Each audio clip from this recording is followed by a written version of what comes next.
ರಾಜ್ಯ ಸಚಿವ ಸಂಪುಟ ವಿಸ್ತರಣೆ ಕಸರತ್ತಿಗೆ ಕೊನೆ ಆಟ ನಡೆದಂತೆ ಕಾಣಿಸ್ತಾ ಇದೆ. ಸಂಪುಟದಲ್ಲಿ ಖಾಲಿ ಇರುವಂತ 20 ಸ್ಥಾನಗಳ ಪೈಕಿ 17ರಿಂದ 18 ಸ್ಥಾನಗಳನ್ನು ತುಂಬುವಂತ ಸಾಧ್ಯತೆ ಇದೆ.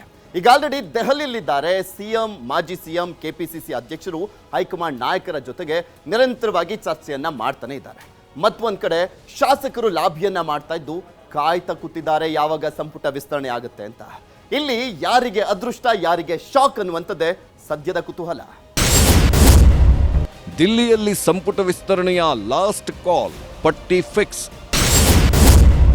ಯಾರಿಗೆ ಒಲಿಯುತ್ತೆ ಮಂತ್ರಿ ಸ್ಥಾನ, ಹೇಗಿದೆ ಮಂತ್ರಿ ಸ್ಥಾನಕ್ಕಾಗಿ ಲಾಬಿ? ಡಿಕೆ ಸಂಪುಟ ರಚನೆಯಾಗಿ 1.5 ತಿಂಗಳಾಗ್ತಾ ಬಂದಿದೆ. 1.5 ತಿಂಗಳಾದರೂ ಅಲ್ಲಿ ಆಡಳಿತ ನಡೆಸ್ತಾ ಇರೋದು ಕೇವಲ 13 ಮಂದಿ ಸಚಿವರು ಮಾತ್ರ. ಇನ್ನುಳಿದ ಸಚಿವ ಸ್ಥಾನಗಳನ್ನು ತುಂಬಿಸೋಕೆ ದಿಲ್ಲಿಯಲ್ಲಿ 1 ವಾರದಿಂದ ಭಾರೀ ಕಸರತ್ತು ನಡೆಯುತ್ತಿದೆ. ಸಚಿವ ಸಂಪುಟದಲ್ಲಿ ಹೇಗಾದರೂ ಸೇರ್ಕೋಬೇಕು ಅಂತ ಸಚಿವಾಕಾಂಕ್ಷಿಗಳು ಆಸೆ ಇಟ್ಕೊಂಡು ಪ್ರಯತ್ನ ನಡೆಸ್ತಾ ಇದ್ದಾರೆ. ಇದೇ ಆಸೆಯಲ್ಲೇ ತುಂಬಾ ಮಂದಿ ಇತ್ತೀಚೆಗೆ ರಾಜ್ಯ ಕಾಂಗ್ರೆಸ್ ನಾಯಕರ ಮನೆಗೆ ಹಿರಿಯ ಶಾಸಕರು ಮತ್ತು ಕಿರಿಯ ಶಾಸಕರು ದೌಡಾಯಿಸಿದ್ರು. ನಮಗೂ ಒಂದು ಸಚಿವ ಸ್ಥಾನ ಕೊಡಿ ಅಂತ ಲಾಬಿ ನಡೆಸಿದ್ರು.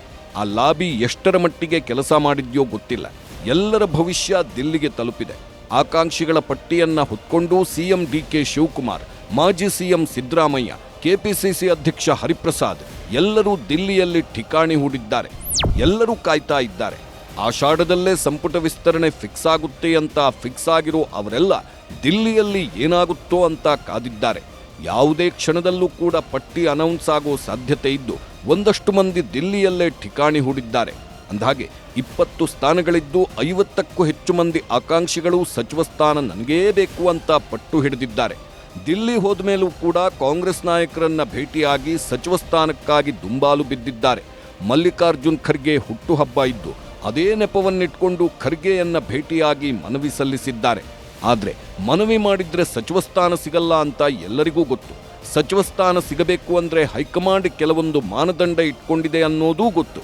ಆ ಮಾನದಂಡ ಇರೋರೆಲ್ಲ ಸಚಿವ ಸ್ಥಾನಕ್ಕಾಗಿ ಒತ್ತಾಯಿಸ್ತಾ ಇದ್ದಾರೆ. ಮೊದಲು ಸಿದ್ದರಾಮಯ್ಯ, ನಂತರ BKH ಸಿಎಂ ಜೊತೆ ಸಭೆ. ಹೌದು, ದಿಲ್ಲಿಯಲ್ಲಿ ಕಸರತ್ತು ಜೋರಾಗಿದೆ.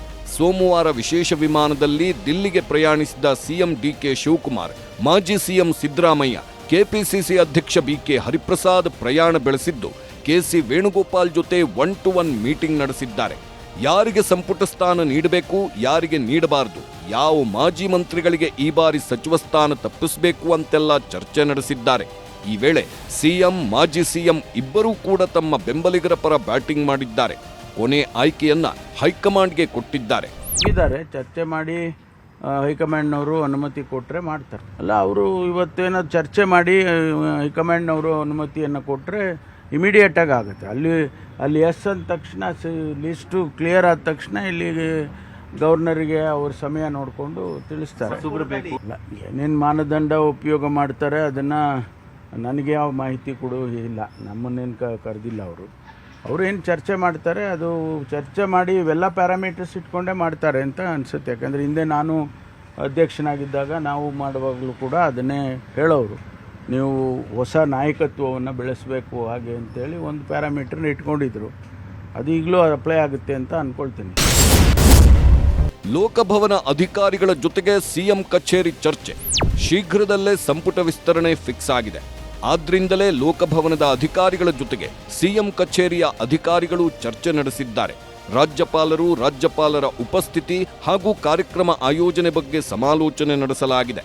ಎಲ್ಲ ಮಾಹಿತಿಯನ್ನ ಸರ್ಕಾರ ಇಟ್ಕೊಂಡಿದ್ದು ಶೀಘ್ರದಲ್ಲೇ ರಾಜ್ಯಪಾಲರು ಪ್ರಮಾಣ ವಚನ ಬೋಧಿಸುವುದಕ್ಕೆ ಟೈಮ್ ಕೂಡ ಫಿಕ್ಸ್ ಮಾಡ್ತಾರೆ. ಕಾಯುತ್ತಿದ್ದಾರೆ ಶಾಸಕರು, ಮಾಜಿ ಮಂತ್ರಿಗಳು. ಮಂತ್ರಿ ಸ್ಥಾನದ ನಿರೀಕ್ಷೆಯಲ್ಲಿ ಸಚಿವಾಕಾಂಕ್ಷಿಗಳಿದ್ದಾರೆ. ದೆಹಲಿಯ ಕರ್ನಾಟಕ ಭವನದಲ್ಲಿ ಕಾಂಗ್ರೆಸ್ ಶಾಸಕರು ಕಾಯ್ತಾ ಇದ್ದು ಹೈಕಮಾಂಡ್ ಮಟ್ಟದಲ್ಲಿ ಏನಾಗ್ತಿದೆ ಅನ್ನೋದ್ರ ಇಂಚಿಂಚೂ ಮಾಹಿತಿ ಪಡ್ಕೊಳ್ತಾ ಇದ್ದಾರೆ. ಬಹುತೇಕ ಶಾಸಕರು ಮಲ್ಲಿಕಾರ್ಜುನ್ ಖರ್ಗೆ ಅವರಿಗೆ ಹುಟ್ಟುಹಬ್ಬದ ಶುಭಾಶಯ ಹೇಳಿದ್ದು ಅದೇ ನೆಪದಲ್ಲೇ ಮಂತ್ರಿ ಸ್ಥಾನಕ್ಕಾಗಿ ಮನವಿ ಮಾಡುತ್ತಾ ಇದ್ದಾರೆ. ಡಿಸ್ಕಷನ್ ಆಗುತ್ತೆ. ಪಾರ್ಲಿಮೆಂಟ್ ಸೆಷನ್ ಬೇರೆ ನಡೆದಿದೆ. ಅಲ್ಲಿ ರಾಹುಲ್ ಗಾಂಧಿ ಅವರು, ಮಲ್ಲಿಕಾರ್ಜುನ್ ಖರ್ಗೆ ಅವರು, ಆಮೇಲೆ ಸುರ್ಜೇವಾಲಾ ಅವರು, ವೇಣುಗೋಪಾಲ್ ಅವರೆಲ್ಲರೂ ಕೂಡ ಅದರಲ್ಲಿ ಬ್ಯುಸಿ ಇದ್ದಾರೆ. ಈಗ ಚರ್ಚೆ ಆಗ್ತದೆ. ಬಹುಶಃ ಇವತ್ತು ನಾಳೆ ಅನ್ನಷ್ಟರಲ್ಲಿ ಚರ್ಚೆ ಮುಗಿಬಹುದು. ಈ ವಾರದಲ್ಲಿ ಮುಂದಿನ 3-4 ದಿವಸದಲ್ಲಿ ಕ್ಯಾಬಿನೆಟ್ ಎಕ್ಸ್ಪೆನ್ಷನ್ ಆಗ್ಬೋದು ಅಂತೇಳಿ ಎಲ್ಲರೂ ಕೂಡ ಒಂದು.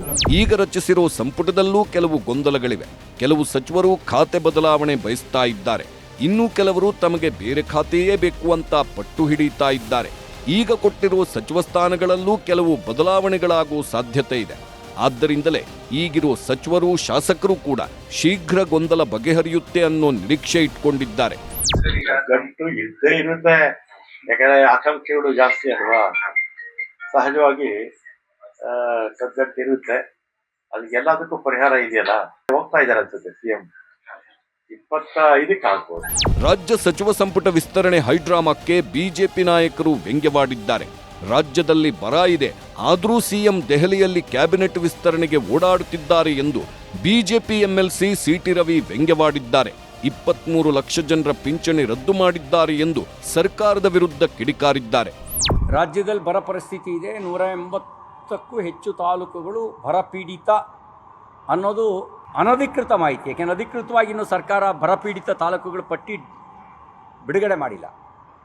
ಈ ಬರದ ತೀವ್ರತೆಯನ್ನು ಮನಗಂಡು ಬರಗಾಲದಿಂದ ಕಂಗೆಟ್ಟಿರ್ತಕ್ಕಂಥ ಶಾಸಕರು ಬರ ಪರಿಹಾರಕ್ಕಾಗಿ ದೆಹಲಿಗೆ ಹೋಗಿದ್ದಾರೆ. ನಮ್ಮ ಪಿಂಚಣಿ ಹಣನೂ ಬರ್ತಿಲ್ಲ ಅಂತ ಹಿಡ್ಕೊಳ್ತಾರೆ. ಯಾಕೆಂದರೆ 23 ಲಕ್ಷ ಜನರ ಪಿಂಚಣಿಯನ್ನು ರದ್ದುಪಡಿಸಿದ್ದಾರೆ. ಇದೆಲ್ಲದರ ಆಧಾರದಲ್ಲಿ ನಮಗೆ ಯಾಕೆ ಗ್ರಾಚಾರ ಅಂತ ಹೇಳಿ ಅದರ ಅಧ್ಯಯನ ಮಾಡುವ ನೆಪದಲ್ಲಿ ಡೆಲ್ಲಿಗೆ ಹೋಗಿ ಕೂತಿದ್ದಾರೆ. ಏನೇ ಇರಲಿ, ಹೊಸಬರಿಗೆ ಆದ್ಯತೆ ನೀಡಲು ಕಾಂಗ್ರೆಸ್ ಹೈಕಮಾಂಡ್ ಹಾಗೂ ಡಿಕೆ ಶಿವಕುಮಾರ್ ಉತ್ಸುಕರಾಗಿದ್ದಾರೆ. ಆದರೆ ಸಂಪೂರ್ಣವಾಗಿ ಹಳಬರನ್ನ ಕೈಬಿಟ್ಟರೆ ಪಕ್ಷಕ್ಕೆ ಸಂಕಷ್ಟವಾಗುತ್ತೆ ಎಂದು ಹಿಂದಿನ ಪಟ್ಟಿಗೆ ಎಐಸಿಸಿ ಅಧ್ಯಕ್ಷ ಮಲ್ಲಿಕಾರ್ಜುನ್ ಖರ್ಗೆ ವಿರೋಧ ವ್ಯಕ್ತಪಡಿಸಿದ್ದರು ಅಂತ ಹೇಳಲಾಗ್ತಿದೆ. 2ಕ್ಕಿಂತ ಹೆಚ್ಚು ಬಾರಿ ಗೆದ್ದಿರುವ ಜಾತಿ ಮತ್ತು ಜಿಲ್ಲಾವಾರು ಪ್ರಾತಿನಿಧ್ಯಕ್ಕೆ ಹೆಚ್ಚಿನ ಒತ್ತನ್ನು ಈ ಬಾರಿ ನೀಡಲಾಗುತ್ತದೆ ಅನ್ನೋದು ಸದ್ಯದ ಕುತೂಹಲಕ್ಕೆ ಕಾರಣವಾಗಿದೆ.